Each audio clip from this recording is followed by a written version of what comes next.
On news Bharat, on news Bharat, on news Bharat. नमस्कार, मैं रंजीत सम्राट, आप देख रहे हैं ऑन न्यूज भारत। अभी हमारे साथ हैं बिहार के पूर्व मुख्यमंत्री जीतन राम मांझी, जो समाज के प्रति सर्वोभावित समर्पित होकर एक अलग नारा दे रहे हैं। वन शिक्षा पद्धति यानी एक शिक्षा लागू करने के लिए पूरे देश में उन्होंने जो आह्वान किया है, अभी तक वो लागू नहीं हुआ है, जबकि बिहार सरकार में इनकी भागीदारी। इसी संदर्भ में हमारे उनसे कुछ सवाल हैं कि वन शिक्षा पद्धति को लागू करने के लिए लगातार आप प्रयास कर रहे हैं, क्या चल रहा है सर? देखिए, ये हम कुछ नहीं बोल रहे हैं, ये बाबा भीमराव अम्बेडकर साहब की ही बात है।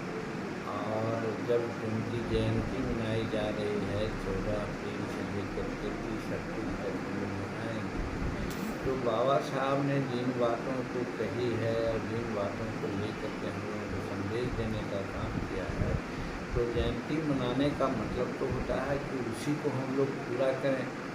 तो हम देखते हैं कि उनकी बहुत सी बातों को लोग नहीं बोलते हैं, करते हैं, सिर्फ जयंती मनाते हैं।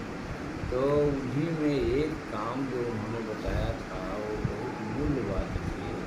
वो भगवान बुद्ध ने भी कहा था कि बुद्धम शरणं गच्छामि, और उसी के आधार पर इन्होंने भी कहा कि शिक्षित बनो। तो शिक्षित कैसे बनो, इसका भी फॉर्मूला उन्होंने दिया था कि समान शिक्षा प्रणाली होनी चाहिए, कॉमन स्कूलिंग सिस्टम होनी चाहिए। राष्ट्रपति का बेटा हो या भंगी का संतान, सबको शिक्षा एक समान ऐसा होना चाहिए।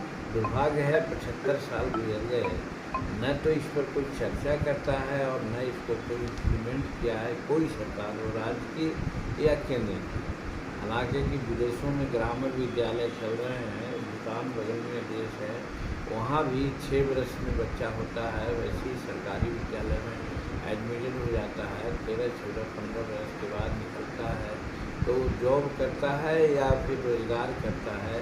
न वहाँ आरक्षण की बात होती है, न वहाँ जाति की बात होती है। तो आरक्षण और जाति, ये दोनों का झगड़ा हिंदुस्तान में, बिहार में बहुत कस करते हैं। इसको अगर मिटाना है, अब इसके चलते आपस में विभेद हो जाता है, अगर इसको मिटाना है तो निश्चित रूप में कॉमन स्कूलिंग सिस्टम को लागू करना चाहिए। हाई कोर्ट ने भी आज से 4 साल पहले कहा, इलाहाबाद हाई कोर्ट, कि अगर शिक्षा को ठीक रखना है तो सरकारी विद्यालयों में निश्चित रूप में सरकार कानून बना दे कि चाहे प्राइम मिनिस्टर का बेटा हो, चीफ जस्टिस का बेटा हो या मजदूर का बेटा हो, सभी एक जगह शिक्षा ग्रहण करें। तो उस प्रकार की व्यवस्था करें, समान शिक्षा दे, तभी हमारा जो विकास का लाइन है अभी भटका हुआ है, हम समझते हैं कि ठीक हो जाएगा। इसीलिए जब उनकी चर्चा होती है और उनका जन्म मनाई जाती है बाबा अम्बेडकर का, तो कोई बोले न बोले, हम सब जगह इस बात की चर्चा करते हैं कि अगर गरीबों को विकास करना है, दिल से विकास कराना है, तो कॉमन स्कूलिंग सिस्टम लागू। सर, एक अहम सवाल है, लगातार आप कई मंचों पर कहा था कि बिहार सरकार के में लगातार हमने पहले भी कॉमन शिक्षा प्रणाली को लागू करने की बात कही। उन्होंने ये भी कहा कि कई लोग आपके बीच आएंगे और घोषणा पत्र में अगर कॉमन शिक्षा की बात नहीं करे तो वैसे लोगों को वोट नहीं दें, जो कॉमन शिक्षा की बात करे, जो समान शिक्षा पद्धति लागू करने की बात करे, वैसे लोगों को ही आप वोट दें। ऐसा आपने कई मंचों से कहा था।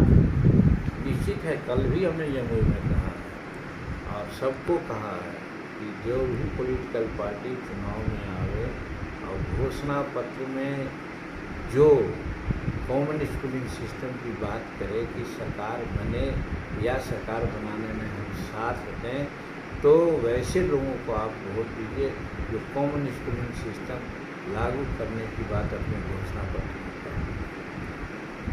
तो आप सुन रहे थे बिहार के पूर्व मुख्यमंत्री जीतन राम मांझी जी का। उन्होंने स्पष्ट तौर पर कहा बिहार में कॉमन स्कूलिंग सिस्टम लागू करें और आगामी लोकसभा चुनाव हो या विधानसभा चुनाव हो, सभी चुनाव में हमारी ये प्रमुखता से एक घोषणा पत्र में शामिल रहेगा। देखते रहिए ऑन न्यूज भारत।